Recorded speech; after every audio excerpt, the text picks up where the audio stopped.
વડોદરા એરપોર્ટને બોમ્બથી ઉડાવી દેવાની ધમકી મળી છે. ઈમેલથી એરપોર્ટને બોમ્બથી ઉડાવી દેવાની ધમકી મળી આવી છે. સાયબર ક્રાઇમ દ્વારા તપાસ હાથ ધરવામાં આવી છે. સીઆઈએસએફના ઈમેલ ઉપર ધમકીનો મેલ આવ્યો હતો. મહત્વના સમાચાર સામે આવી રહ્યા છે વડોદરાથી. વડોદરા એરપોર્ટને બોમ્બથી ઉડાવી દેવાની ધમકી આપવામાં આવી છે. ઈમેલથી એરપોર્ટને બોમ્બથી ઉડાવી દેવાની ધમકી મળી આવી છે, જેને લઈને તપાસ એજન્સીઓ હવે કામે લાગી છે. સાયબર ક્રાઇમ દ્વારા તપાસ હાથ ધરવામાં આવી છે. આ મેલ કોણે અને ક્યાંથી મોકલ્યો હતો તેને લઈને પણ હવે તપાસ કરવામાં આવી રહી છે.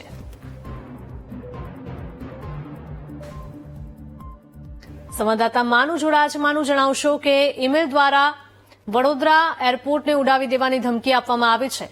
આ મેલ ક્યાંથી આવ્યો હતો તેની કોઈ અત્યાર સુધી જાણ થઈ છે કે કેમ? હિરલ, હજુ એ પુષ્ટિ થઈ નથી, પરંતુ વડોદરાના એરપોર્ટને બોમ્બથી ઉડાવી દેવાની ધમકી મળ્યો પત્ર છે ઈમેલ દ્વારા એરપોર્ટ ઓથોરિટીને મળ્યો હતો. આ જે મેલ મળતા જ એરપોર્ટ ઓથોરિટી હરકતમાં આવ્યું. હરણી પોલીસ સ્ટેશન ખાતે એરપોર્ટ ઓથોરિટી દ્વારા ફરિયાદ નોંધાવવામાં આવી છે. એરપોર્ટના ઈમેલ પર આ ધમકી આપવામાં આવી હતી. એ શખ્સને શોધવાની કામગીરી શરૂ કરવામાં આવી છે. સાયબર ક્રાઇમ દ્વારા તપાસ શરૂ કરાઈ છે. આ ઉપરાંત આ ફરિયાદના આધારે હરણી પોલીસ દ્વારા પણ સઘન બંદોબસ્ત તપાસ શરૂ કરવામાં આવી છે.